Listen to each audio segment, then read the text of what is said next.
Okay, so I just recently found an old video file on my computer entitled John's House, and it has to do with parties. So since today's whole Seether Talks episode is going to involve around parties, I'm just going to show you how fucked up this file on my computer is.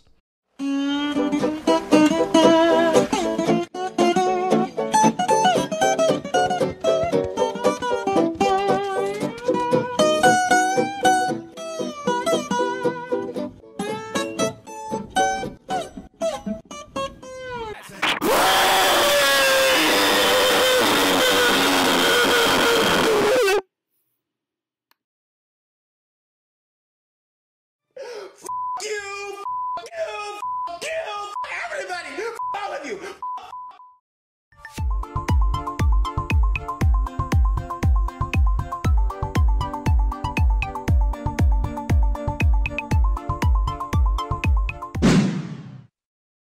Hello everybody, this is SeetherCord, and welcome to a new installment of my SeetherTalks series here on YouTube! I probably didn't need to yell that, I'm sorry. Anyway, this is the first time in a while that we have had an installment in this series. Once again, I really apologize for that, for me taking a 3-month hiatus. It's just a lot of stuff happened, and I couldn't really focus on videos.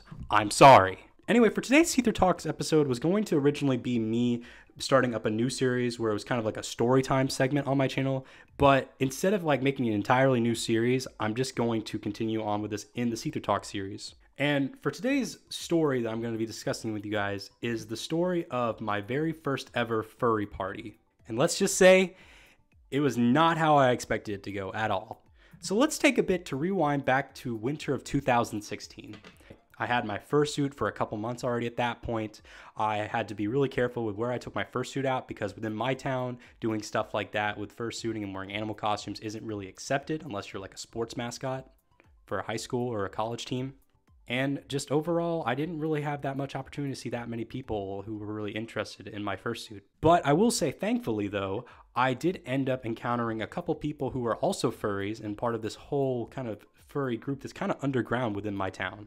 And turns out that around Halloween, they were actually holding an Halloween-themed furry party. And while I was meeting up with them at the coffee shop, they invited me to the party 2 weeks prior to it happening. So let me just tell you guys, me going to this furry party caused me to do a lot of things I've never really done before on my own, which made me very nervous and kind of ended up making the party not be as enjoyable as I wanted it to be. For starters, the party was going to be over an hour drive from where I originally lived, and this is back when I only had my driver's license for about a couple months now at that point. I hadn't really making a trip that long yet. Second thing is it's going to be out of town, so I had to go on the interstates, which also I have a really huge fear of driving on the interstate. Hello, Mr. Turner? It's me, Mr. Turner! I'm driving with my feet! And also back then I wasn't really as open with my family about me being a furry, and I didn't really want them to know about that. And back then when I was living with them, doing that on particularly a Saturday, it was kind of hard for me to sneak around without them noticing that I was gone in another town. So you could say I snuck out. Huh, I'm such a bad boy. Not really. Kill yourself. So anyways, let's now get into the journey that was me getting to this party. So it was a Saturday. I left at around 4 p.m. or so. The party was going to start at around 6, so that gave me 2 hours to get there. Let me just say, guys, if you're going to be making a trip out of town, make sure to fill up your gas tank before you do that, because I sure did not, and I went with literally only about half my gas tank full. And the drive to the actual house wasn't that hard. It's just that I got really nervous and paranoid when my yellow light to where indicating that I had low gas level left within my tank started flashing. And I was driving on these deserted roads with no gas station in sight to fill up my tank. And I will say that I honestly went about 20 plus minutes without seeing a gas station when the light was on. And I was getting very nervous. Eventually, I got to my destination through Google Maps and I parked on the side of the road, and I ended up getting out of my car and looking around for about an hour or so just looking for the actual house. And apparently the house was like about a 5-minute walk from its actual destination, which thanks Google Maps. So I pulled up to this house. It looked kind of like a farm countryside kind of house, if you ask me personally. I walked into the house, and the people who were hosting the party were a couple that had 2 babies. And they also were living with their mother, which I don't judge that at all. I'm just mentioning certain aspects of the house. Also, I will say I didn't really like the fact that, you know, for the fact that they were going to have a party and there was pieces of pasta noodles all over the floor, which I could consider because of the fact that they maybe have 2 kids on the inside the house. But still, like, if you're going to hold a party, like, why not try to make the party look ready, you know? But on a brighter note, I will say they did have a few Halloween decorations and some treats and all ready for the party as well. And before I let you guys know, I really do also like the fact that on their Facebook page, when they were advertising the party, they did say that there was going to be absolutely no use of drugs or alcohol at the party, which I do admire a lot, which I did not see any of that either at all. There were about 2 other fursuiters there besides myself, and there were also a few kids there who were dressed up in non-furry related Halloween costumes. There was one kid who was dressed up as a pirate, and there was one girl dressed up as a princess, I believe. And the party started about 20 or so minutes after I got there.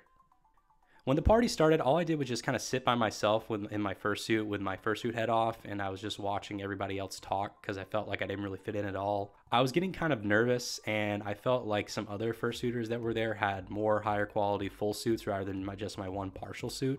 And I didn't really know how to present myself or really feel like a part of the party because I was so focused on what if my parents find out that I'm here right now. I did a little bit of talking with the people there. I told them about my old Vine account where I would make my furry vines, which back when Vine was still a thing. But other than that, I really didn't, have any other things to really present myself as a furry to those guys.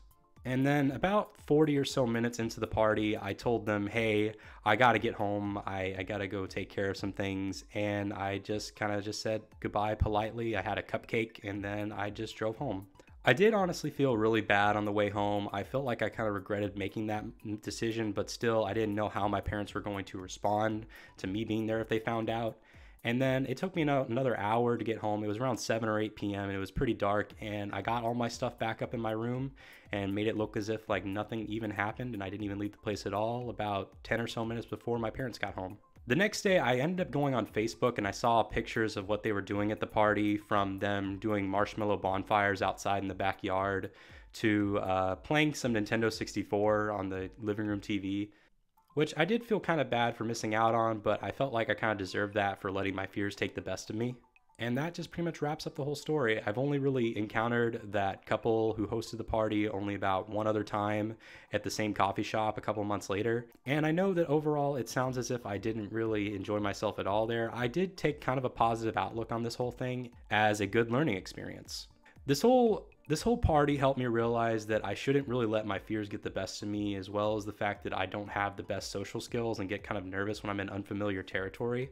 But I think with the help of a lot of close friends with me and also the encouragement of you guys helping me realize I can take on anything I can in the world, that I feel like that can really help me strive to become more confident within myself and go to more parties and have fun and actually enjoy living. All I would give, if I had to give you advice to any of you younger people watching, if you want to go to furry parties, just make sure you are in a safe environment. If you feel as if, there are some pressuring things there, be it drugs or alcohol, or even just certain activities they do that make you feel uncomfortable at all, don't feel like you have to partake in that. You can go do whatever else you want at the party, or you can just basically leave. But also make sure to at least have a sense of confidence within yourself and don't feel like as if you're just the awkward stick out person at the party, because you're not. Just enjoy being yourself and have fun. And I do hope that, eventually when a few years pass by, when I get more money and once I, get to the point where I could potentially live with Gramsci, both her and I can go travel to new places and go to these big conventions and have a lot of fun. So if you guys definitely want to see con videos within a few years from now, then definitely go check that out when they do come out in a few years, if you're still subscribed to me and haven't already unsubscribed. This channel is so dead. But anyway, that pretty much wraps up this episode of SeetherTalks for today. If you enjoyed this video, please consider hitting that like button to further help out my channel, as well as hitting that notification bell to get notified every time I upload a new video. And also please consider subscribing if you have not already to further help out my channel as well. I have been SeetherCord, and I will see you guys next time. So, goodbye, everyone.